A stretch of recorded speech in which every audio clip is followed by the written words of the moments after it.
साथीहरू चराको आवाज सुन्नुहोस् है। सुन्नुभयो? गाउँमा बसेको यो फाइदा हो। यस्तो हो प्राकृतिक भनेको है।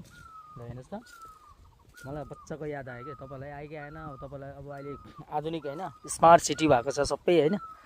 जङ्गल मासिँदै गएको छ, थाहा हुँदैन है। हामी चाहिँ पहिला यसो जङ्गलतिर बसेको भएर, पहिला पहिला गाउँमा बसेको भएर यो आवाज चाहिँ एकदम बचपनको याद आउँछ कि। ल हेर्नुहोस्, सुन्नुभयो? यो चराको आवाज। धन्यवाद चरालाई, धन्यवाद।